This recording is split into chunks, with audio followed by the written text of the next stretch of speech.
S'il y a un endroit qui vaut vraiment le coup à Koh Phi Phi, c'est le viewpoint et il n'y a aucune difficulté pour le trouver puisque c'est depuis Tonsai indiqué partout avec des panneaux et des flèches. Qui dit viewpoint ou point de vue dit forcément prendre de la hauteur. Et pour prendre de la hauteur, il n'y a pas de secret, faut monter. Donc là, il y a tous ces escaliers là à monter pour commencer.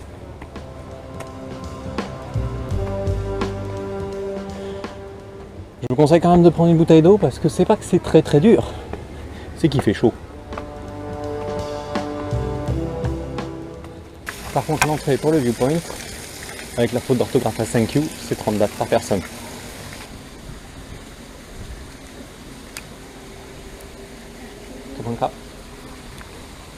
Voilà, donc j'ai mon ticket pour le viewpoint.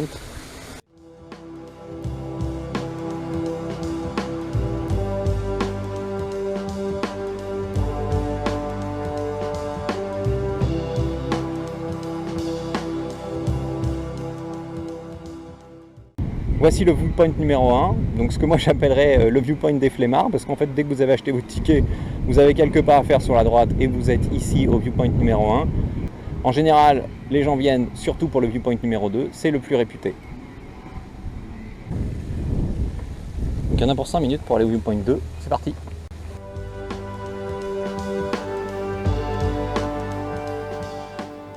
C'est toujours un peu pareil avant de venir, quand on voit les photos, on s'imagine un petit chemin escarpé dans la montagne pour arriver jusqu'à ce fameux point de vue.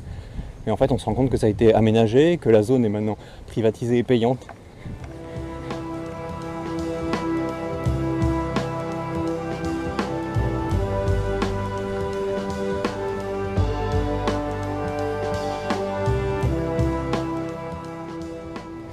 Et là, vous avez la fameuse vue que vous voyez très souvent de Koh Phi Phi.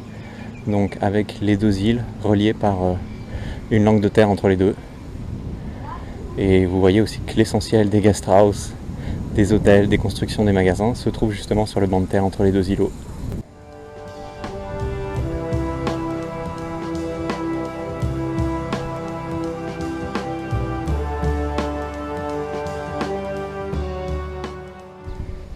Ce point de vue est évidemment aussi très intéressant au moment du coucher du soleil ou du lever du soleil.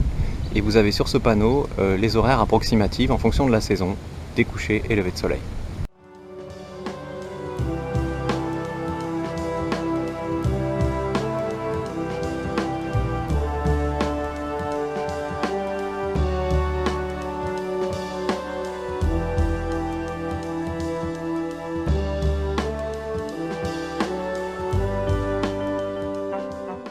Vous avez après le viewpoint sur la droite un panneau bon voyage et si vous descendez les escaliers vous arrivez ici et apparemment il y a un troisième viewpoint.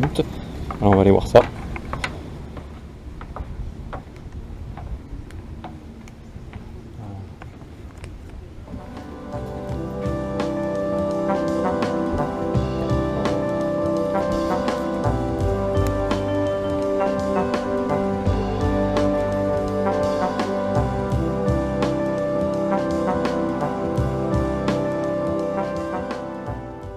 Alors là je vais découvrir parce que ce troisième viewpoint, a priori, il est beaucoup moins connu.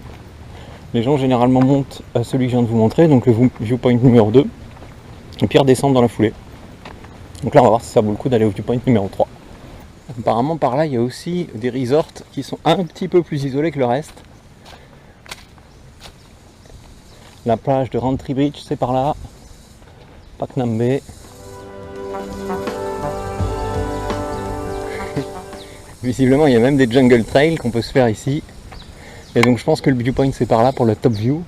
Alors c'est moins bien indiqué, mais comme là je vois un panneau top viewpoint, je pense que c'est par là.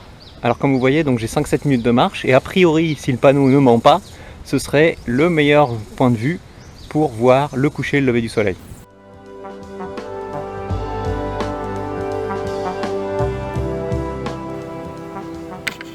Et donc le viewpoint c'est par là. C'est tout droit.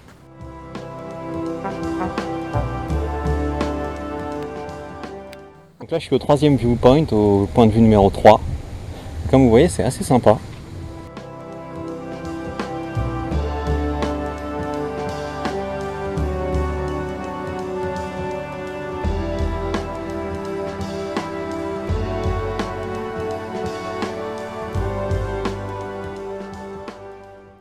Comme vous le voyez, les prix sont très raisonnables, puisque en bas, à Tonsai, vous avez la même chose, souvent pour plus cher.